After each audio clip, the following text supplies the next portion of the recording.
Estamos estudando ao longo desses cultos o evangelho que está presente ali em Gálatas, a carta de Paulo aos Gálatas. Essa carta tem 6 capítulos, nós estudamos os 2 primeiros, depois o capítulo 3 e capítulo 4, e hoje nós vamos falar dos últimos 2 capítulos da carta aos Gálatas. Só para você entender rapidamente, um breve resumo: Gálatas começa com Paulo defendendo o evangelho, depois continua com ele explicando o evangelho, e agora nesses últimos capítulos ele vai aplicar o evangelho. Então, se você quiser, pode abrir a sua Bíblia no capítulo 5 de Gálatas. Se você não quiser, não tem problema, a gente vai colocar aqui na tela para a gente ler e acompanhar um pouco desse estudo. O apóstolo Paulo estava escrevendo uma carta para várias igrejas de várias cidades ali na região da Galácia, e o capítulo 5 começa da seguinte maneira: permaneçam firmes na liberdade para a qual Cristo nos libertou, e não se submetam novamente a um jugo de escravidão. Paulo começa o capítulo 5 resumindo um pouco da mensagem que ele tem trabalhado ao longo dos outros capítulos. Por que ele começa falando de liberdade? Porque Paulo chegou naquela região, pregou o evangelho para pessoas que estavam presas a falsos deuses, pessoas que faziam parte de outras religiões, que adoravam falsos ídolos e que estavam aprisionados no pecado da idolatria, da feitiçaria e de muitos outros pecados. Paulo então prega o evangelho, esse evangelho liberta eles e agora eles são livres, eles são igreja de Jesus Cristo. Só que aí, depois que Paulo vai embora, outros mestres vêm de Jerusalém. E esses mestres, eles são até parecidos com Paulo. Eles dizem que acreditam em Jesus, mas eles vão inserindo falsas doutrinas ali no meio daquela igreja, e essas falsas doutrinas consistem no seguinte: eles vão dizer assim: olha, Jesus realmente é o Messias, Jesus realmente é bom, mas para você ser salvo não basta só crer em Jesus, você precisa também cumprir a lei de Moisés, cumprir ali o Antigo Testamento, você precisa praticar diversos rituais, para que aí sim você seja salvo. Então eles começaram a dizer que crer em Jesus, ter fé em Jesus, não era suficiente. E por causa disso, aqueles Gálatas que antes eram livres pelo evangelho, agora estão novamente aprisionados. Antes eles estavam presos por falsos ídolos, agora eles estão presos com o peso da lei de Moisés, o peso de praticar mandamentos que eles não conseguem, que eles não dão conta. É por isso que Paulo começa dizendo: permaneçam firmes na liberdade para a qual Cristo nos libertou, e não se submetam novamente ao jugo de escravidão. Eu quero focar com vocês essa palavrinha aqui, a palavrinha jugo. Eu quero que vocês entendam do que Paulo está falando aqui. O que é jugo de escravidão? Eu separei aqui algumas imagens. Isso aqui, gente, é um jugo, tá? Eu que tive a sorte e o privilégio de morar no interior durante 10 anos, eu vi muito isso aqui. Jugo é essa peça de madeira maior, e aqui essas peças menores são chamadas de cangas. E o que é o jugo, né? Para que serve isso? Isso aqui no interior serve para você colocar nos bois e fazer com que os bois trabalhem para você, no trabalho agrícola. Então é assim que fica, né? Aqui você tem 2 boizinhos aqui, Pedro e Paulo, e aí você coloca o jugo aqui em cima e prende os boizinhos. E aí você faz eles trabalharem para você. Então, quando Paulo fala de jugo de escravidão, ele está falando disso. Ele está falando que falsas doutrinas nos escravizam, como se nós fôssemos animais de carga, colocam um peso muito grande sobre nós. A ideia do jugo era muito conhecida no antigo Israel. Então, quando Paulo usa essa palavra, para eles a imagem dos animais aqui era muito vívida. Paulo está querendo literalmente chocar eles. Paulo está dizendo assim, ó: toda vez que você larga a mão de Jesus, você é escravizado por alguém. Ou você é escravizado por um falso mestre, ou você é escravizado por Satanás, ou você é escravizado pela lei, ou você é escravizado por outras pessoas. Sempre que eu largo a mão de Jesus, esse aqui é o meu futuro, ser escravizado. É disso que Paulo está falando. Só que eu quero explorar um pouco mais essa ideia do jugo, que era muito comum ali em Israel. Aqui a gente tem uma imagem, provavelmente de um senhor indiano, porque no Oriente ainda se usa muito o elemento agrícola. E aqui, ó, você tem os boizinhos, eles estão com o jugo, aí perceba que o jugo faz eles ficarem juntinhos, né? E aqui, esse aqui é o arado. E por aqui, ó, através do arado, esse senhor aqui dos boizinhos controla eles, manipula eles e vai virando eles para onde ele quer. É interessante que a Bíblia vai usar a palavra jugo muitas vezes. E eu separei aqui algumas vezes. Por exemplo, a ideia do jugo desigual. O que acontecia normalmente? Quando o fazendeiro ele não tinha dinheiro para comprar 2 animais iguais para fazer o trabalho no campo, ele fazia o que a gente chama de jugo desigual. Ele pegava o boi, ele só tinha um, e ele colocava junto com o jumentinho. Aí ficava essa dupla aqui, muito charmosa, mas que não dava certo. Por que não dava certo? Porque a diferença de força dos animais era muito grande, né? Enquanto o boi era muito forte, o jumentinho não era tanto assim. Dessa forma, os 2 animais sofriam quando eles eram colocados nesse jugo desigual. O boi sofria porque ele tinha que trabalhar mais, já que o jumentinho não conseguia fazer. E o jumentinho sofria porque não conseguia acompanhar e muitas vezes era puxado pelo boi e acabava se ferindo também. É por causa disso aqui, dessa prática, que a gente tem essa lei aqui em Deuteronômio, ó, Deuteronômio 22, isso aqui está na Bíblia. Não are a sua terra usando o boi e o jumento sobre o mesmo jugo. Por que existia essa lei? Porque Israel considerava como crueldade você fazer isso com os animais. Tanto com o boi, quanto com o jumentinho. Mas além do elemento da crueldade, você tem também um elemento simbólico da desigualdade.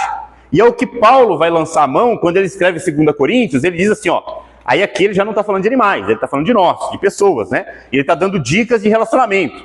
E ele diz assim, ó, não se ponham em jugo desigual. Agora você entende o que ele quer dizer, né? Jugo desigual é isso aqui, ó. É você se juntar com alguém que é de uma espécie diferente. O que Paulo está querendo dizer aqui? Paulo está falando sobre o crente que se junta com o ímpio. É como se fossem literalmente espécies diferentes, porque vivem uma fé muito diferente.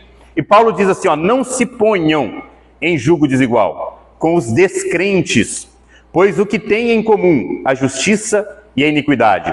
Ou que comunhão pode ter a luz com as trevas? Então aqui Paulo usa o símbolo do jugo para representar isso. Para dizer o seguinte, olha, se você é crente, você tem que unir-se matrimonialmente com quem também é cristão.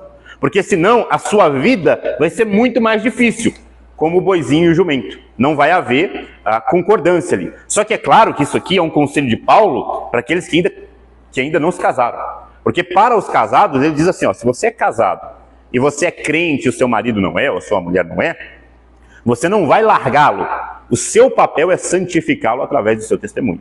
E ele fala isso para os coríntios, dizendo que a esposa santifica o marido descrente e vice-versa através do seu testemunho. Mas esse conselho aqui é conselho para quem não casou ainda. Se junte com quem crê da mesma forma que você. Porque assim a vida vai ser muito, muito mais fácil e menos penosa, né? Mas a ideia de jugo não era usada só para relacionamento. A gente tem Jesus também usando o jugo em outro contexto. E aqui eu quero que vocês entendam isso. Às vezes, um objeto, ele começa apenas como objeto, mas ele ganha outro sentido ao longo do tempo. Por exemplo, a aliança, né? Se eu falar que eu tenho uma aliança com vocês, não significa literalmente que eu estou dando uma aliança para vocês, mas é porque a aliança representa fidelidade, comunhão, amizade. O jugo, ao longo do tempo, ele foi ganhando outros significados também. Um desses significados de jugo é doutrina. Então você tinha no antigo Israel os mestres, esses mestres tinham discípulos, e os discípulos seguiam a doutrina que os mestres ensinavam. Essa doutrina era chamada de jugo, né? Então na época de Jesus você tinha grandes mestres como Gamaliel, Shammai, Hilei. E aí quando você perguntava para um aluno, ele dizia, eu sou do jugo do meu mestre Gamaliel, ou eu sou do jugo de Shammai, eu sou do jugo de Nicodemos. E aí os discípulos de Jesus também viviam debaixo de um jugo, porque seguiam a doutrina de Jesus. E aí Jesus vai e nos convida no capítulo 11 de Mateus, a todos nós nos tornarmos alunos dele, né? Quando ele diz assim, ó, tomem sobre vós o meu jugo e aprendam de mim, porque sou manso e humilde de coração, e vocês encontrarão descanso para a alma, pois o meu jugo é suave e o meu fardo é leve. Agora você entende o que é um jugo, e você entende que aqui Jesus está falando sobre doutrina, né? Enquanto Paulo, aqui, ele fala de jugo de escravidão, o jugo de Cristo é um jugo de discipulado.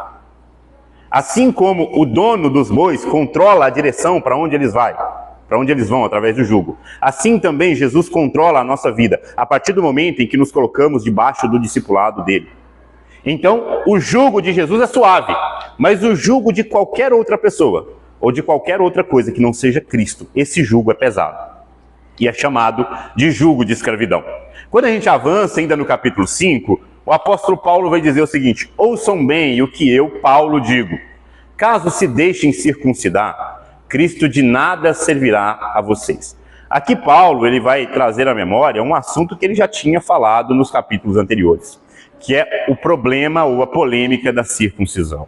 Quando nós lemos o Antigo Testamento, começando lá no capítulo 17 do Gênesis, Deus chama um homem de nome Abraão. E Deus faz com esse homem uma aliança física, que é a aliança da circuncisão. Ou seja, Abraão tinha uma marca no corpo que representava que ele tinha uma aliança com Deus.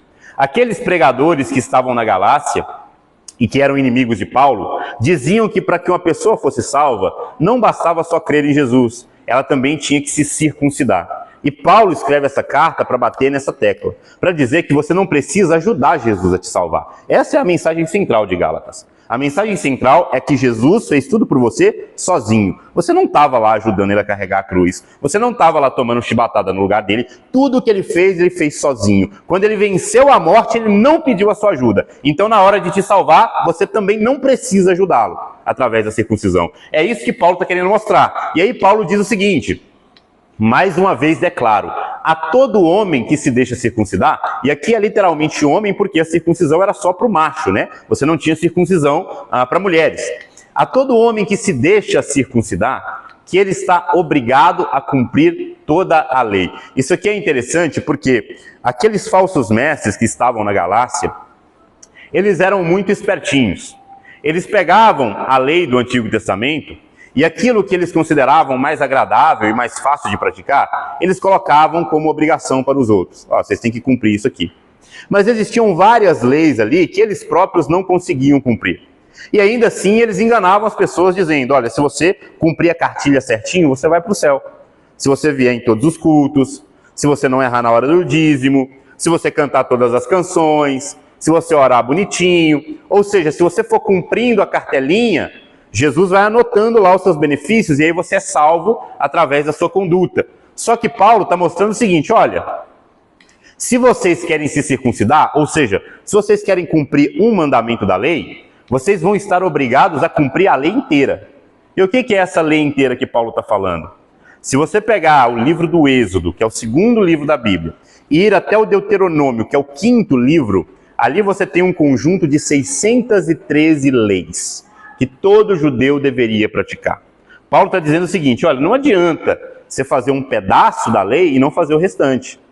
Já que você quer ser salvo pelo seu próprio esforço, então faça tudo. Então seja perfeito. É claro que isso aqui é impossível, mas por que Paulo está falando isso? Paulo está querendo mostrar a hipocrisia desses mestres, que tentam ensinar coisas que eles não vivem e não se contentam com o evangelho. E aí quando Paulo diz isso aqui no verso 3, não é só Paulo que diz. Tiago também vai falar isso. Olha o que diz Tiago, capítulo 2, verso 10.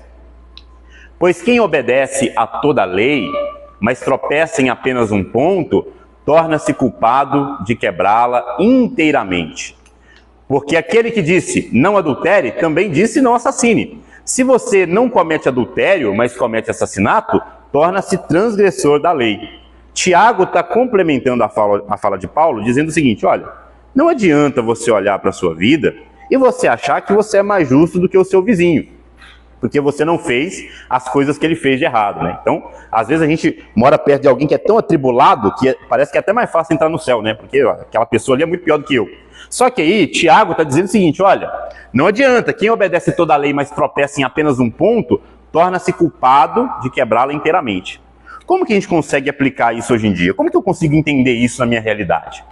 É só você pensar no seguinte, tá? Esse camarada aqui estava no trânsito e ele avançou o sinal vermelho.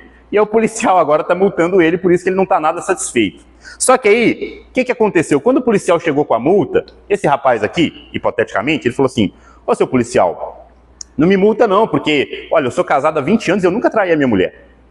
Não me multa não, porque eu nunca bati no meu filho. Eu nunca roubei, eu nunca matei, eu sempre fui certinho, ia nos cultos. E aí o policial riu e falou assim: o que isso tem a ver com a sua multa aqui?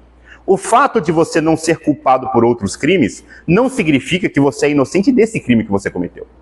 Então, diante do departamento de trânsito, não adianta você falar que você é fiel à sua esposa. Por quê? Você está sendo punido não por trair a esposa. Você está sendo punido porque quebrou uma lei de trânsito.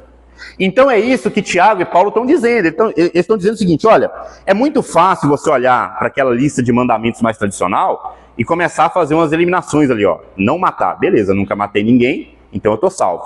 Aí depois, não adulterar, tá, beleza, ainda não adulterei, só mandei umas mensagens no WhatsApp, mas tá tudo certo, não tem problema não, essa aqui passa também. Aí você vai na outra, não adorar outros deuses. Aí você pensa, beleza, eu sempre fui evangélico. E aí você esquece que adorar outros deuses também é adorar o dinheiro, adorar a esposa e outras coisas. Mas aí você vai passando. Só que vai chegar um momento na lei em que você não vai passar. Quando, por exemplo, lá nos 10 mandamentos de Moisés, é dito assim, ó, não dirás falso testemunho a teu irmão. É o mandamento da mentira.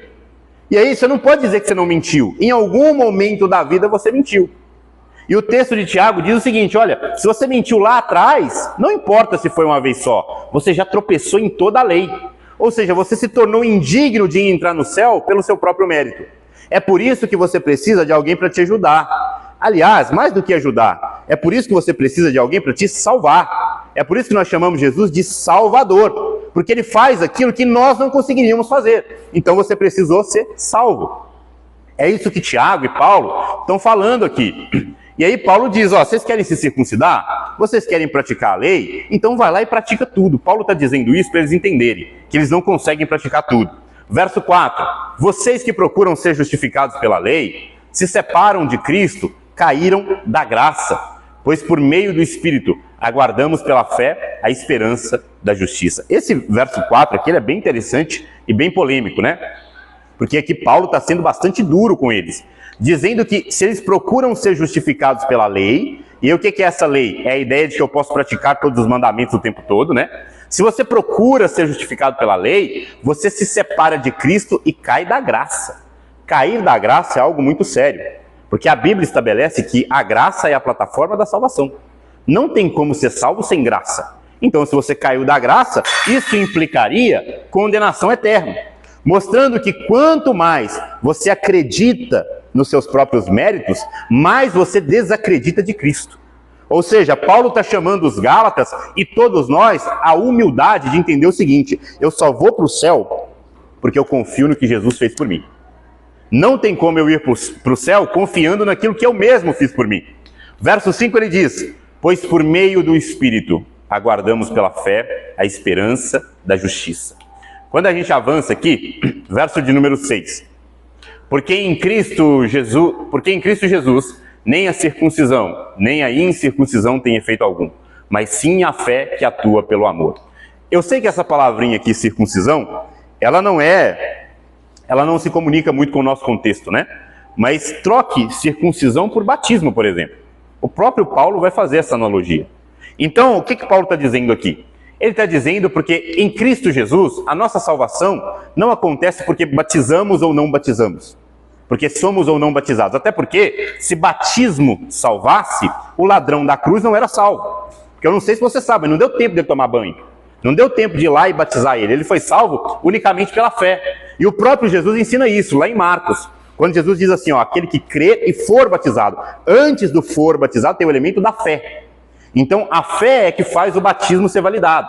Paulo está querendo mostrar o seguinte, todos os rituais que nós fazemos, eles são apenas expressões daquilo que nós já vivemos por dentro. Então, esse culto aqui que você está prestando, ele só tem valor se você estiver prestando ele dentro do seu coração. Não adianta você estar aqui só para cumprir uma tabela. Ah, é só um evento no meu dia. O culto tem que partir de dentro. Você tem que, de fato, estar cultuando a Deus. Porque aí sim existe um efeito, porque é feito através da fé. Mas sim a fé que atua pelo amor. Você tem que amar aquilo que você está fazendo para Deus. Porque se você faz as coisas para Deus como você faz o seu patrão, que às vezes você faz só pela obrigação, para Deus isso não tem valor. É necessário que haja o elemento do amor. Verso 7, vocês corriam bem. Quem os impediu de obedecer à verdade? Tal persuasão não provém daquele que os chama. Um pouco de fermento faz fermentar toda a massa. Essa analogia do fermento que Paulo usa, ele pega emprestado de Jesus, porque Jesus também usa a analogia do fermento, como a gente vai ver aqui. Jesus e o fermento em Mateus 16:6. Olha o que Jesus diz. Jesus lhes disse, falando para os seus discípulos, né? Estejam atentos e tenham cuidado com o fermento dos fariseus e dos saduceus. Aí vocês perguntam, como assim? Que tipo de fermento é esse que Jesus está falando? Ele explica melhor em Lucas capítulo 12.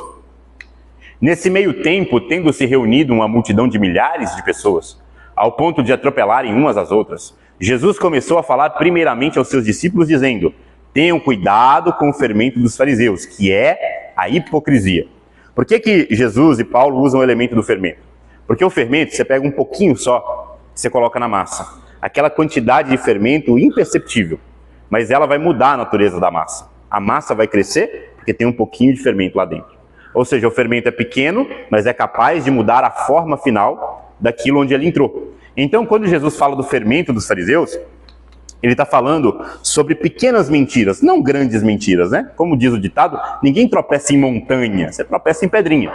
Então, os falsos mestres, eles vão colocando pequenas mentiras no meio do evangelho. E essas pequenas mentiras vão formando um cristão não completo, mas um cristão deformado. Porque ele acredita em parte do que é o evangelho, mas em parte ele acredita em falsas doutrinas. Esse é o fermento dos fariseus e esse é o fermento daqueles mestres que estavam pregando na Galácia. Por isso Paulo diz, um pouco de fermento faz fermentar toda a massa. Paulo está dizendo que você não deve deixar nada se infiltrar na sua fé. Nem um pouquinho que seja. Qualquer tipo de falso ensino, de falsa doutrina, que penetre no seu coração, é suficiente para destruir toda a sua caminhada. No verso 10, o texto diz o seguinte: estou convencido no Senhor, de que vocês não pensarão de outro modo. E aquele que os perturba, seja quem for, sofrerá condenação.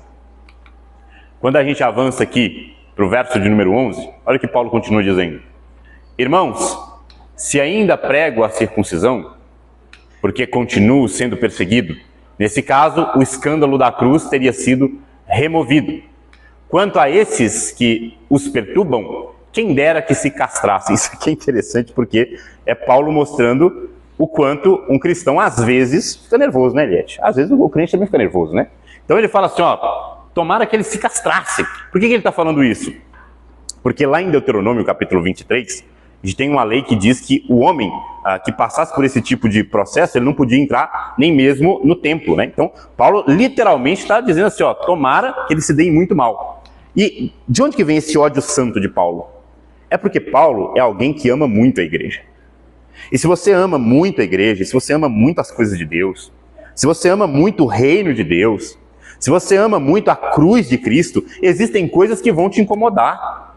Você não vai ficar indiferente quando alguém começar a negociar milagre. Você não vai ficar indiferente quando alguém começar a inventar mentira em cima do púlpito. Quando alguém pegar a Bíblia e aí você sabe que ele está lendo aquilo errado, e você sabe que está ensinando errado só para se beneficiar, você não vai ficar bem. Você vai ficar que nem o Paulo. Você vai falar, como que pode essas coisas acontecerem? Porque Paulo amava a igreja.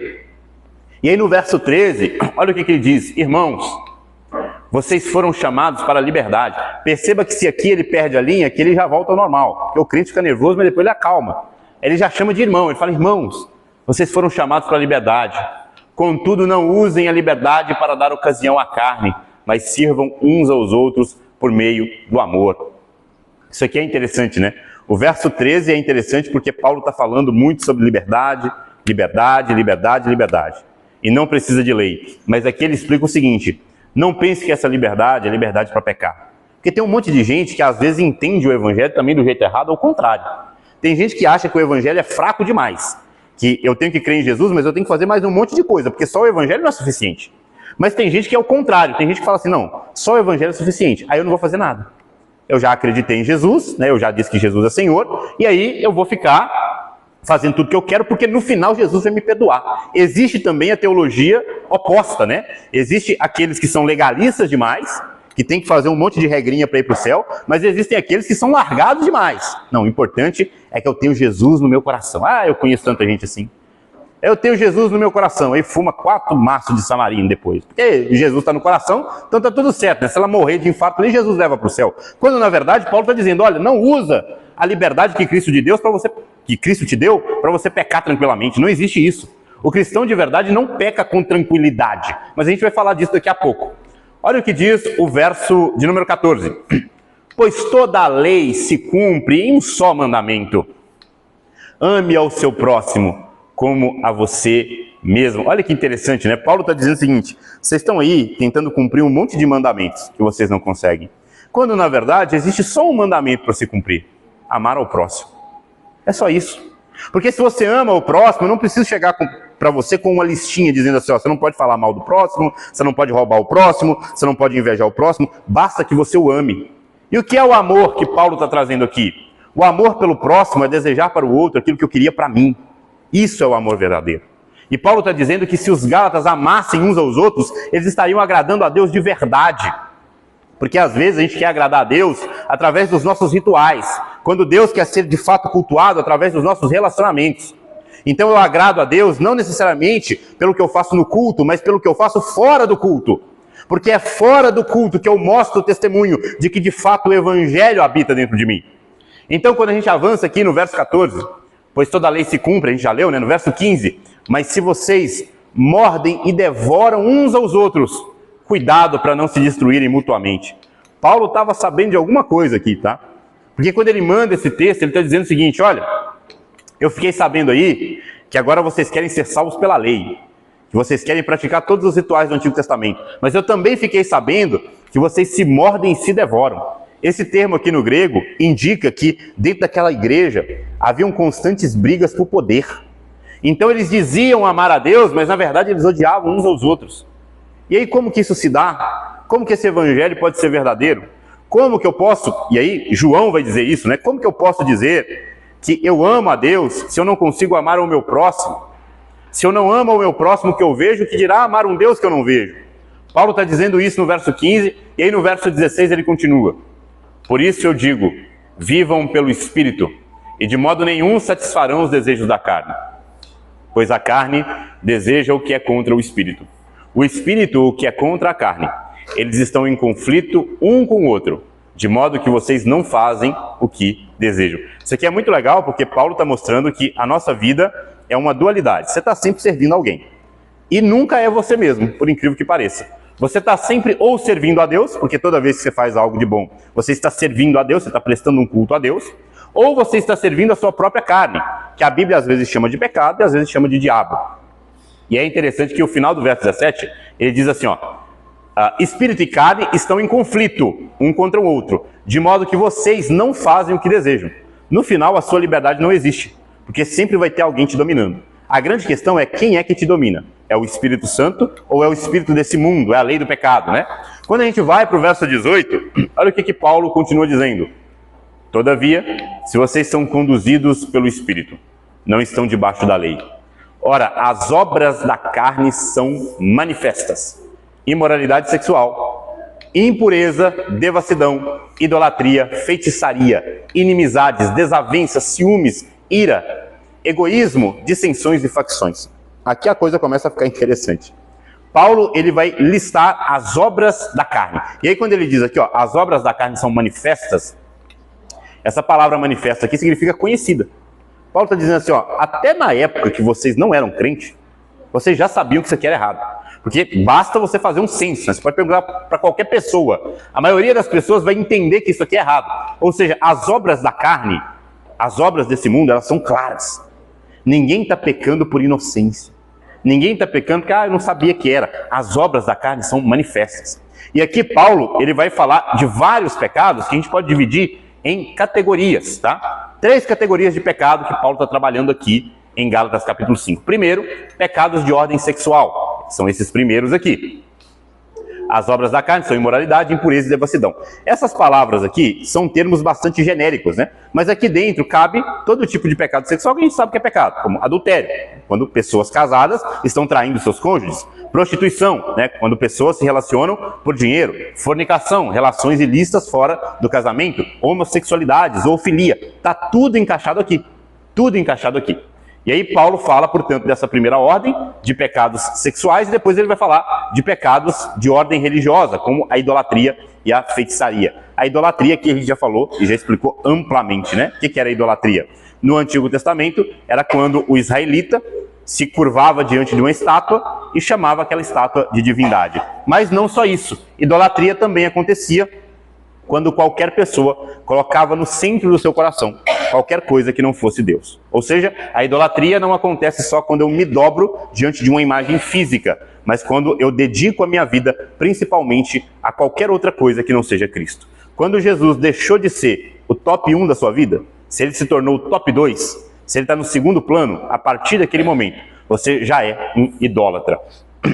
A Bíblia também fala de feitiçarias, né? Aqui é interessante que a palavra feitiçaria, que aparece no texto grego, é a palavra fármacos, que é a mesma palavra que vai dar origem para farmácia. Porque naquela época, existiam muitas pessoas que faziam manipulação com planta para deixar a pessoa bem assim, alegrinha, né? É o que hoje a gente chama de drogas. Então, indiretamente, era como se a Bíblia já estivesse condenando a ideia das drogas, a ideia de você usar plantas para que você fique mais espaço e conectado com os deuses. O texto continua falando sobre inimizades e desavenças, né? Então, nós temos pecados de ordem sexual, pecados de ordem cultual, né? Que são pecados religiosos, e por fim os pecados relacionais, que são pecados que nós praticamos contra outras pessoas. A partir aqui, do inimizades, desavenças, ciúme, ira, egoísmo, dissensões e facções, inveja, embriaguez, orgias e coisas semelhantes a estas. Aqui são muitos pecados, mas eles podem ser resumidos sobretudo na figura da inveja, né? A inveja é um pecado que aparece muito ao longo da Bíblia, desde o Antigo Testamento. Nós temos, por exemplo, já ali no Gênesis, a inveja que Caim tem do seu irmão Abel. Então já é um pecado ali que está logo nas entranhas da humanidade. Depois a gente vai ter, ainda no Gênesis, a inveja que os irmãos têm de José, e por isso jogam ele lá no poço. E o que é a inveja que Paulo traz aqui? A inveja é o sentimento de tristeza pela alegria do outro. Basicamente, esse é um resumo. Toda vez que o outro está feliz e eu fico triste com essa felicidade, isso significa que eu caí no pecado da inveja, que eu preciso me arrepender e que eu preciso começar a aprender aquilo que o próprio Jesus havia ensinado. Lembra que Jesus ensinou que com o seu irmão você deve ter sintonia, ou seja, chorar com os que choram, se alegrar com os que se alegram. Se você consegue fazer isso, aí significa que você se livrou do pecado da inveja. A embriaguez a gente não precisa comentar, né? Lembrando que aqui é um dado importante, no Antigo Testamento o vinho não era proibido, inclusive o vinho alcoólico ele era utilizado pelos judeus desde que o indivíduo não se embriagasse. Então aqui Paulo fala especificamente da embriaguez, porque o indivíduo embriagado, ele perdia completamente o controle das suas ações. E a partir daquela embriaguez, ele cometia violências, adultérios, prostituições e todo tipo de coisa pecaminosa. Orgias e coisas semelhantes. Ou seja, Paulo está falando aqui sobre todos os pecados que, no fundo, a gente não precisa explicar, porque a gente conhece. Porque a nossa natureza já é pecadora. E todos nós já caímos em alguns desses pecados. E algumas pessoas, inclusive, não só já caíram nesse pecado, mas estão aprisionados por ele. Quando a gente avança aqui, a gente vai ver que, além das 3 categorias de pecado que Paulo explica, nós temos que entender que o pecado também age sobre 3 realidades. Eu preciso explicar isso porque, às vezes, isso fica muito confuso na nossa cabeça. Porque a gente aprende, desde pequenininho na igreja, que Jesus morreu pelos nossos pecados. Tá. Isso significa o quê? Se Jesus morreu pelos meus pecados, então eu deveria não pecar mais. Só que eu ainda peco. Então, para que serviu a morte de Jesus? Como que funciona? E aqui eu vou tentar explicar para vocês através dessa imagem aqui. O pecado tem 3 realidades. A número 1 é a realidade da culpa, a segunda do domínio e a terceira da presença. Vamos entender isso aqui. O que é essa culpa, tá? A culpa do pecado na Bíblia, ela não é emocional. Tipo assim, nossa, eu fiz uma coisa errada, eu estou me sentindo culpado. Não é isso. Na Bíblia, quando a gente fala de culpa do pecado, está falando no sentido jurídico. Tipo assim, você cometeu um crime, você é culpado desse crime. Não importa se você se arrependeu ou não, você é culpado, porque você cometeu aquele crime. Então, quando a gente diz que Jesus morreu para tirar a culpa do nosso pecado, ele não está dizendo que ele morreu só para tirar aquele peso emocional. Nossa, para eu me perdoar e para eu florescer. Não é só isso. Isso pode ser um efeito também. Mas morrer pela culpa do pecado significa que Jesus assumiu o seu crime. Então, quando você morrer, quando você sair dessa terra, você não vai para o inferno. Por quê? Porque Jesus tomou a sua culpa. Ele pegou o peso do seu crime. E por isso, diante de Deus, você é inocente. Você foi justificado pela inocência dele. Então, Jesus morreu para tirar a culpa do pecado. Para que você não precise ir para o inferno pagar por isso. Então, esse foi o efeito primário da morte de Jesus na cruz. Beleza, entendemos isso. Agora, existe uma segunda realidade do pecado, que é a realidade do domínio. O que é o domínio do pecado? Existem pessoas que elas não pecam só acidentalmente. Tipo, nossa, sem querer eu contei uma mentira hoje, mas isso não vai se repetir. Existem pessoas que, infelizmente, elas são controladas pelo pecado. Então são pessoas que pecam do mesmo jeito sempre, continuamente. E aqui a gente entra nos famosos vícios. Existem pessoas que são viciadas em todo tipo de coisa. Desde o jogo do tigrinho até trair a mulher toda semana. Então, isso é o domínio que o pecado tem sobre algumas pessoas. Quando Cristo morre, ele morre para tirar a culpa do pecado. Mas ele também morre para tirar de nós o domínio do pecado. Isso significa que, por mais que você tenha uma vida cristã, é claro que momento ou outro você vai cair, você vai falhar, você vai pecar. Mas você não vai ser dominado por esse pecado. O verdadeiro cristão é aquele que não se deixa dominar por nada. Por quê? Porque ele só é dominado por Cristo. Ele é conduzido pelo Espírito. Esse é o assunto principal de Paulo aqui no capítulo 5.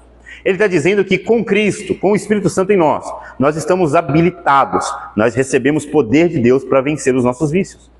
Então, você tem que ter esperança. Ainda que hoje algum pecado te governe, ainda que hoje você tenha algum vício, aquele vício escondido, você não pode contar para ninguém, saiba que você pode confessar esse vício para Cristo. E Cristo pode te dar o poder de vencer esse domínio. Porque lembra que ele é libertador. Ele nos liberta não só da culpa, mas também do poder que o pecado tem sobre nós. Ou seja, a morte de Cristo serve para nos livrar da culpa e do domínio do pecado. Mas existe um terceiro ponto, que é mais complexo, que é a realidade da presença. Isso aqui, Jesus não destruiu na cruz. Jesus retirou a culpa, retirou o domínio, mas não a presença do pecado. Ou seja, todos nós, independente do quão espiritual você seja, incluindo Pedro, Paulo, Tiago, todo mundo ali, ainda assim, mesmo crendo muito em Deus, mesmo praticando muito a fé e a devoção, ainda assim eles pecam. A gente vai ver que Paulo vai dizer isso. Paulo vai dizer que ele era o principal dos pecadores. Por quê? Porque mesmo sendo muito crente, o pecado ainda estava presente. Imagine uma pedra no seu sapato. Ela não tem o poder de te matar. Também não tem o poder de te fazer cair de um barranco. Mas você sabe que ela está ali, ela te incomoda. Ou seja, o pecado ainda está presente na nossa carne. Mas isso também será resolvido. Só que isso é resolvido naquilo que nós chamamos de doutrina da ressurreição. Quando Cristo voltar, ele vai nos dar um novo corpo. E esse novo corpo, esse sim, é livre da presença do pecado. Então o pecado já foi eliminado em duas realidades para o crente. Mas a terceira é algo que acontecerá quando Cristo nos buscar. Ou quando ele voltar, ou quando ele vier para te levar para ele. Tá? Então, a partir do momento que nós entendemos isso, a gente entende o seguinte: a culpa do pecado você não tem mais. Se você morrer agora, você vai para o céu. Se você crê em Jesus de verdade, né? O domínio do pecado também não tem mais. Se existe algum pecado te dominando, você tem que repreender isso, você tem que orar, você tem que pedir para Deus te ajudar e você consegue vencer. E a presença do pecado será retirada quando nos encontrarmos com ele. A partir daqui, que a gente entendeu isso, a gente pode avançar no texto para a parte mais interessante desse capítulo, que é a parte que fala do fruto do Espírito, né? Aqui a gente tem a famosa mexerica, ou tangerina, que representa bem a ideia do fruto, porque é um fruto só, não são vários frutos, é um fruto só, que ele tem várias subdivisões, vários gominhos, né? Então, a partir do verso 22, a gente tem o seguinte, ó: entretanto, o fruto do Espírito é amor, alegria, paz, paciência, amabilidade, bondade, fidelidade. É interessante que aqui existe um contraste duplo, né? Você tem as obras da carne. E por que é obra? Porque é coisa que o homem faz. Então Paulo está dizendo o seguinte: olha, os pecados que você pratica porque quer. Você faz aquilo. Só que aí ele contrasta as obras da carne com o fruto do Espírito. E o fruto é algo que eu não consigo produzir, porque eu não sou uma árvore, né? Então você planta lá o pé de goiaba e aí você vai fazer a sua parte, você vai regar, você vai cuidar. Mas o fruto não vem pela sua vontade. O fruto vem porque isso é da natureza da árvore. Então a árvore não está lá se esforçando para dar o fruto. O fruto nasce naturalmente, porque faz parte da natureza dela. Ela foi projetada para isso. Então Paulo chama de fruto do Espírito, que ele quer dizer o seguinte: não é você que produz. Então às vezes a gente lê esse texto e a gente fica tentando se esforçar, né? A gente vê aqui, ó, o fruto do Espírito é o amor. Ah, então eu tenho que ser mais amoroso. Ah, eu tenho que ser mais alegre, eu tenho que ser mais pacífico. Não! Paulo está dizendo o seguinte: você só tem que ter o Espírito Santo. Porque se você tiver o Espírito Santo, tudo isso aqui vem embutido. Esses hábitos vão começar a acontecer na sua vida naturalmente. E aí o fruto do Espírito é o amor, a primeira característica, que é a marca do Evangelho, né? A marca de Jesus. Jesus vai dizer, inclusive, que ninguém tem maior amor do que esse, de dar a sua vida pelos seus próprios amigos. Ou seja, se o cristão não ama, significa que ele não tem o fruto, que ele não tem o Espírito e que ele precisa se converter ainda. Ele tem que começar o processo. Então a gente baliza o cristianismo de alguém através desse fruto aqui, ó. E aqui é interessante porque alguns de nós vieram de outros ambientes, né? Eu mesmo vim de um ambiente extremamente pentecostalizado, que era uma igreja que tinha muitas qualidades, muitas vantagens, só que ela tinha um problema. Era um pessoal que valorizava muito o dom. O que era o dom? Era o falar em línguas, era o profetizar, coisas desse tipo. E a Bíblia fala dessas coisas, essas coisas são legítimas. Só que existia muita gente ali que até falava em línguas, mas que não amava o próximo. Então esse dom era um tanto questionável, porque o cristianismo é definido por isso aqui. Não importa quantos dons você tenha, o ideal é que você tenha muitos. A Bíblia fala que a gente tem que buscar os dons. Mas você só pode buscar os dons a partir do momento que você já tem o fruto. Porque o dom não leva para o céu, mas o fruto leva. Porque é impossível que alguém que seja cheio do amor de Deus não vá morar com Deus depois dessa vida. Mas é possível sim que uma pessoa que tenha dons seja rejeitada por Jesus, por incrível que pareça. Porque Jesus vai dizer para os seus discípulos o seguinte, ó, naquele dia, falando da volta dele, muitos chegarão diante de mim e dirão, em teu nome expulsamos demônios, em teu nome fizemos milagres. Ou seja, eles vão falar de dons. Mas aí Jesus vai responder dizendo assim, afastem-se de mim, porque eu não vos conheço. Jesus não te conhece pelo seu dom, Jesus te conhece pelo seu fruto. Se você tem o fruto do amor, então você é conhecido de Jesus. Isso é a melhor coisa que tem.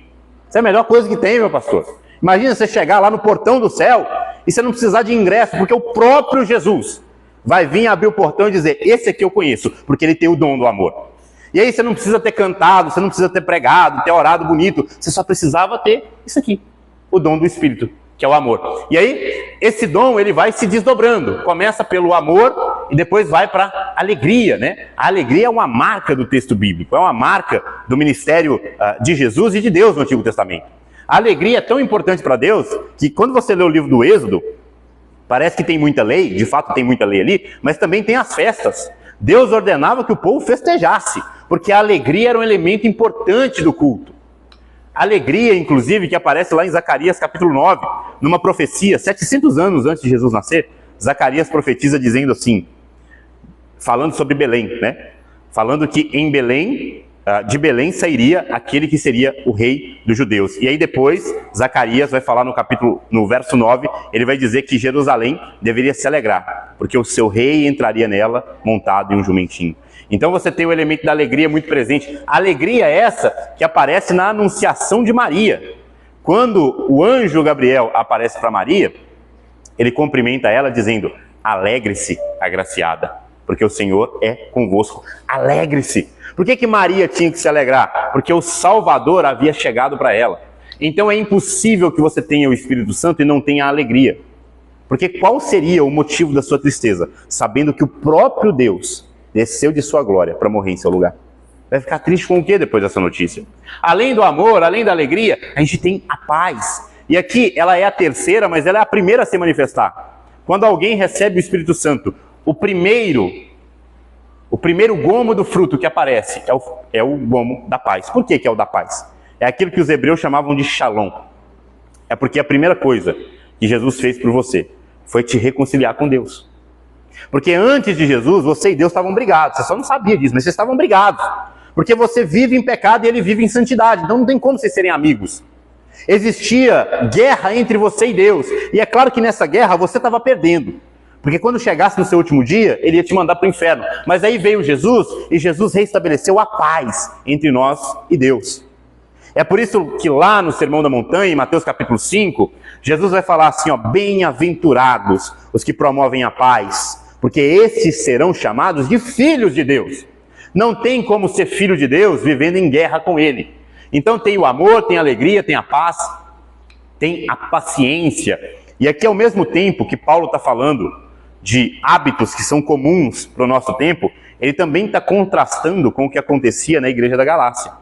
Porque nós lemos nos versículos anteriores que o pessoal estava brigando lá, estava brigando feio. Se eles estavam brigando, o que estava faltando mesmo? Estava faltando amor. Se eles estavam brigando, eles estavam sempre mal-humorados e tristes, estava faltando alegria. Eles estavam sempre em guerra, estava faltando paz. E também estava faltando paciência. Eles não se suportavam uns aos outros. Tudo que Paulo escreve aqui é o que está faltando na igreja da Galácia. E o mais triste disso é que isso está faltando numa igreja que dizia cumprir a lei de Deus. Como que você cumpre a lei de Deus se você não tem esses elementos aqui? Como que você está agradando a Deus se o fruto do Espírito não está presente na sua vida? E aí Paulo continua dizendo, né? Paciência, amabilidade, bondade, fidelidade, mansidão e domínio próprio, né? A última das características é o do domínio próprio, a ideia do autocontrole. Por quê? Porque Paulo começou enumerando vários pecados, né? Pecados que denunciavam um descontrole da natureza humana. Mas Paulo diz que a partir do momento em que eu tenho o Espírito Santo, eu ganho domínio próprio. Eu consigo dominar os meus desejos. E aí não cabe mais aquela desculpinha de eu tentei, mas a carne é fraca. Sim, a carne é fraca, mas o Espírito é forte, não é? E o Espírito é mais forte do que a carne. Então você precisa também manifestar o dom do domínio próprio, que se manifesta em todas as áreas da vida. Quantas coisas, quantas oportunidades a gente não teria perdido se a gente tivesse domínio próprio, né? A gente soubesse a hora de falar e a hora de calar a boca. O domínio próprio talvez seja o hábito do fruto do Espírito que é mais necessário nos tempos de hoje. E aí Paulo avança dizendo assim, contra essas coisas não há lei. Ele está querendo dizer o seguinte, se você tem isso aqui, não existe lei na Bíblia que te condene. Porque isso aqui te justifica. A fé que você tem em Cristo produz em você tudo que agrada a Deus. Verso 24, ele diz, os que pertencem a Cristo Jesus crucificaram a carne com as suas paixões e desejos. Já que vivemos no Espírito, andemos também pelo Espírito. É interessante que esse vivemos no Espírito aqui é o seguinte, olha, vocês já receberam o Espírito Santo. Vocês já vão morar no céu. Por isso, vivemos no Espírito. Ou seja, o Espírito gerou uma vida em você que não acaba mais. A vida do corpo acaba, mas a vida da alma não acaba mais, porque o Espírito fez morada em você. Então ele diz assim, nós já vivemos no Espírito, que nós também andemos pelo Espírito. É como se Paulo estivesse dizendo assim, será que custa muito? Você já tem a sua salvação garantida por Cristo, não por você. Se depender de você, já era. Mas Cristo já garantiu a sua salvação. Custa você andar de maneira digna? Será que realmente eu preciso impor várias leis sobre vocês? Será que vocês não conseguem, por amor a Cristo, praticar aquilo que agrada a Ele? É por isso que Paulo diz que contra essas coisas não há lei. Eu não preciso de lei nenhuma para agradar ao meu Deus a partir do momento em que eu amo Ele de verdade.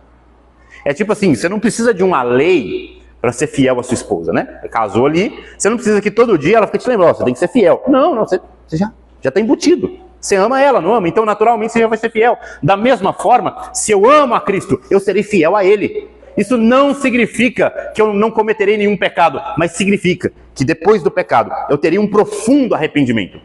Porque pecar para o crente não significa que, nossa, pequei aqui, perdi minha salvação, agora eu vou para o inferno. Não é isso. O crente não tem medo de pecar por causa de ir para o inferno. O crente verdadeiro, ele tem medo de pecar porque ele sabe que no pecado ele desagrada ao seu mestre. É disso que ele tem medo. Então, é como, por exemplo, você trair a sua esposa e você não tem medo dela te matar de noite. Você tem medo do seguinte, poxa, depois dessa traição eu nunca mais vou ter ela. Ou seja, eu vou perdê-la. Eu vou perder a pessoa que eu mais amo. E é isso que Paulo está dizendo aqui. Paulo está dizendo que você não precisa de lei para agradar a Deus. Você precisa de amor. Porque se você ama Ele, naturalmente você cumprirá a lei dele. E aí no verso 25... A gente já leu, né? Verso 26. Não sejamos presunçosos, provocando uns aos outros e tendo inveja uns dos outros. Quando a gente chega aqui no capítulo 6, a boa semente, a gente tem uma continuação imediata do capítulo 5, que diz assim, irmãos, se alguém é surpreendido em alguma transgressão, vocês que são espirituais, devem restaurá-lo com espírito de mansidão. Cuide-se, porém, cada um, para não ser tentado, né? E que Paulo começa a dar conselhos práticos, dizendo assim, olha, se você vê o teu irmão pecando, que você tenha amor por ele. É interessante que Paulo fala isso logo depois de falar sobre o amor, né? Então não tem nem como ter desculpa. E aí Paulo diz, se vocês veem alguém transgredindo, pecando, vocês que são espirituais, devem restaurá-lo com espírito de mansidão. Cuide-se, porém, cada um, de não ser tentado. Verso 2. levem os fardos uns dos outros e assim cumpram a lei de Cristo. Isso aqui é muito bonito, né? Porque Paulo estava falando sobre lei o tempo todo. Só que quando ele falava de lei, o pessoal pensava na lei de Moisés, na lei do Antigo Testamento, nos múltiplos mandamentos. Mas aqui, Jesus fala da lei de Cristo. E o que é a lei de Cristo? A lei de Cristo é levar os fardos uns dos outros. Isso aqui é interessante porque, às vezes, nós temos a ideia equivocada de que Jesus espera de nós grandes coisas, né? Então, talvez muita gente pense que Jesus espera que você doe uma grande quantidade de dinheiro para a igreja ou para um orfanato, ou seja lá o que for. Ou então Jesus espera que você vá para a rua e evangelize muitas pessoas e pregue lá no boteco e todo mundo se converta. Às vezes a gente tem essa expectativa de que Jesus espera de nós essas grandes coisas, né? Essas coisas muito chamativas. Quando na verdade Jesus só espera que você leve os fardos uns dos outros. Então, antes de você evangelizar o pessoal do boteco, que é o que você tem que fazer, eu até vou lá te ajudar depois, antes disso, que você possa mandar uma mensagem para aquele seu amigo crente que está meio desanimado, meio depressivo. Você sabe que ele está triste. E aí, você ajuda ele a carregar o fardo. Você manda uma mensagem para ele e pergunta: e aí, como é que você está? E aí você deixa ele falar. E aí você vai estar cumprindo a lei de Cristo. Parece pequeno, mas Jesus está assistindo isso. E lembra que Jesus prometeu o seguinte: ó, aquele que for fiel no pouco, eu colocarei sobre o muito. Então, no pouco que nós podemos fazer, nós devemos ser fiéis e ajudar o irmão a carregar o fardo. Existem muitas maneiras de você ajudar os seus irmãos. Só que a gente não pensa nisso. A gente pensa só em coisas aparentemente grandes. E a gente esquece de fazer o pequeno. Quando Jesus só espera isso, ó, ajudar alguém a carregar um fardo. Ajudar a carregar um fardo, às vezes é só estender a mão. Às vezes é só fazer uma ligação. Às vezes é mandar uma mensagem. Às vezes é liberar perdão. Ou ajudar a pessoa a perdoar a si mesma. É isso que Jesus espera de nós. E aí no verso 3, se alguém se considera alguma coisa, não sendo nada, engana a si mesmo. Cada um examine os próprios atos, e então poderá ter orgulho de si mesmo, sem se comparar com ninguém. Pois cada um deverá carregar a sua própria carga. Aqui é interessante porque o verso 2, ele parece contradizer o verso 5, né? Porque ó, no verso 2, Paulo fala para carregar os fardos uns dos outros. Aqui no verso 5, ele fala que cada um tem que carregar a sua própria carga. Parece contraditório, mas é porque as palavrinhas aqui são diferentes, né? Essa palavrinha aqui, fardos, no grego, é baros. E baros era um fardo pesadão, sabe? Era uma coisa que não tinha como você carregar de uma pessoa só, tipo uma geladeira. Então, existem fardos que são muito pesados para uma pessoa. E aí todo mundo vai lá e junta e ajuda a carregar. Tipo mudança, né? Agora, essa carga aqui, a palavrinha, era próquios, que significa mochila. Então, é como se Paulo estivesse dizendo o seguinte: olha, existem coisas que são sua responsabilidade. Mas existem outras coisas que, além de você carregar as suas responsabilidades, você vai ajudar o outro. E isso é importante quando a gente fala de fé verdadeira. A gente tem que lembrar que carregar a nossa própria carga, hoje em dia é fácil. Porque a gente leu aqui que nós carregamos o jugo de Cristo, que é suave e é leve. Porque o fardo mais pesado, que era a cruz, esse você não teve que pôr a mão. Quem carregou por você foi Jesus. E o próprio Jesus não teve a arrogância de carregar a cruz sozinho. Porque eu não sei se você sabe, mas nos evangelhos, quando Jesus está ali, ó, na via dolorosa, ele cai. E aí vem um homem chamado Simão Cirineu. Simão pega a cruz e ajuda Jesus durante um trajeto. Jesus não foi orgulhoso o bastante para falar: não me ajuda. Mas às vezes a gente é assim, né? A gente está com um problema, a gente não conta para ninguém, porque a gente não acredita que Deus pode nos ajudar através de outros. E isso muitas vezes faz parte da nossa arrogância. A gente tem que entender que Deus quer nos usar para carregar os fardos de outros. Você pode ser a resposta da oração de alguém, da mesma forma que alguém pode ser a resposta de uma oração sua. Mas se você não conta para ninguém, fica difícil de ajudar. Então é isso que Paulo está falando aqui, ó. Cada um carrega a sua própria carga, cada um tem a sua cruz, mas existem cruzes tão pesadas que, se você tiver fé, Deus vai mandar outras pessoas para te ajudarem também. Quando a gente avança para o verso 6, aquele que está sendo instruído na palavra deve compartilhar todas as coisas boas com quem o instruiu. Não se deixe enganar, de Deus não se zomba, pois o que o homem semear, isso também colherá. Quem semeia para a sua própria carne, da carne colherá a destruição. Contudo, quem semeia para o Espírito, do Espírito colherá a vida eterna. Aqui, aquela velha máxima de que as nossas ações geram consequências, né? A famosa lei da semeadura. Muita gente pensa nesse versículo e esquece que tem Gálatas. Muita gente acha que isso é coisa do Antigo Testamento, mas não, é do Novo Testamento. É Paulo falando, tá? O pregador da graça falando sobre semeadura, mostrando o seguinte, tá? Não é só, eu creio em Jesus agora e tá tudo certo e você continua plantando coisa ruim. Você vai colher consequências disso, tá? E Jesus, ele nos livra da consequência final, que é o inferno. Mas de consequências momentâneas, muitas vezes essas consequências nós temos que sofrer. E aí, Paulo continua. Verso 9. Não nos cansemos de fazer o bem, pois no tempo próprio colheremos se não desistirmos. Portanto, enquanto temos oportunidade, façamos o bem a todos, especialmente aos da família da fé. Isso aqui é interessante porque, veja, Paulo fala sobre o ministério da misericórdia, que é um ministério mundial, né? Então Paulo está dizendo assim, você tem que ter misericórdia de todo mundo. Só que aí algumas pessoas se confundem. Poxa, peraí, eu tenho que ter misericórdia. Mas tem ali o pessoal que eu sei que está passando necessidade, mas tem a minha família. Eu tenho que tirar da minha família e dar para eles? Uma vez eu vi um pastor explicando de forma muito legal. Ele falou assim, na minha rua, é o pastor contando a história dele. Na minha rua tem uma mulher que ela está em situação de rua, ela perdeu a casa dela, foi viciada em drogas, então vivia uma vida bem complicada na rua que o pastor morava. E aí sempre que o pastor passava lá, ele dava uma esmola para ela de acordo com o que ele podia. E aí, um dia alguém falou com ele assim, pastor, por que você não pega essa mulher e tira ela da rua? Ele falou assim, é porque eu sou casado. Aí a pessoa perguntou, mas a sua esposa importa? Aí ele falou assim, não, é porque é o seguinte, você não entendeu. Aquela mulher da rua, eu tenho a obrigação de ter misericórdia com ela. Então, sempre que eu puder, eu tenho que ajudar. Porque a misericórdia é para com todos. E aí, quando você tiver misericórdia de alguém, você não vai perguntar a religião. Você não vai dar ajuda só para quem é crente. Não. Se você pode ajudar, tem que ser todo mundo. Todo mundo, sem exceção. Só que, embora você tenha que ter misericórdia de todos, não significa que você tem que ter compromisso com todo mundo. O pastor falou da esposa dele dizendo o seguinte, olha, com aquela mulher da rua, eu tenho misericórdia dela. Mas com a minha esposa eu tenho compromisso.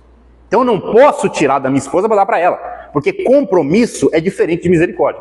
E é isso que Paulo está falando aqui, especialmente aos da família da fé. Paulo está falando assim, se você pode ajudar muita gente, ajude muita gente. Mas comece pelos seus irmãos. Comece por aqueles que são próximos, né, da família da fé. No verso 11 ele diz assim, vejam com que letras grandes escrevi, de próprio punho a vocês. Os que desejam causar boa impressão exteriormente, tentando obrigá-los a se circuncidar. Agem desse modo apenas para não serem perseguidos por causa da cruz de Cristo. Pois nem mesmo os que são circuncidados cumprem a lei. Aqui Paulo, né, já joga tudo no ventilador. Ele diz assim, o pessoal que fica exigindo que vocês cumpram a lei, eles mesmos não conseguem cumprir. E aí Paulo diz o seguinte, no verso 14. Quanto a mim, que eu jamais me glorie a não ser na cruz do nosso Senhor Jesus Cristo, por meio da qual o mundo foi crucificado para mim, e eu para o mundo. Pois em Cristo Jesus, nem a circuncisão, nem a incircuncisão tem algum valor. O que importa é ser nova criação. E aí no final do capítulo 6. Paz e misericórdia estejam sobre todos os que andam conforme essa regra, e também sobre o Israel de Deus.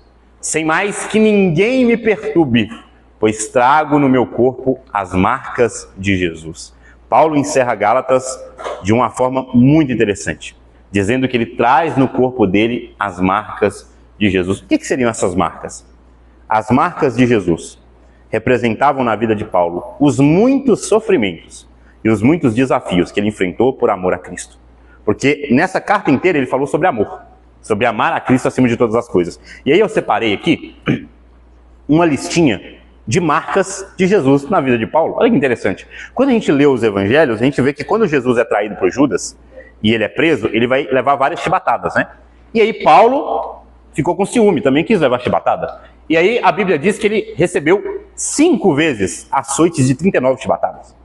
Não é pouca coisa não, né? Então ele tinha marcas nas costas, parecidas com aquelas marcas de Jesus. Paulo também foi açoitado com varas. Isso aqui era uma prática romana. Olha que interessante, né? Romanos usando madeira num judeu. Igual a cruz, né? Usada em Cristo também pelos romanos. Apedrejamento em Listra. Lá nos evangelhos, quando Jesus está pregando, os mestres da lei pegam em pedras para tentar apedrejá-lo, mas não conseguem. Mas Paulo não teve tanta sorte. Ele foi de fato apedrejado em Listra. Atos 14 diz que ele quase morre. Irmão, imagina uma pedra desse tamanho na sua testa. Foi o que aconteceu com Paulo. Foi apedrejado por causa de Cristo. Tentaram matar ele em Jerusalém. É a mesma cidade que matou Jesus.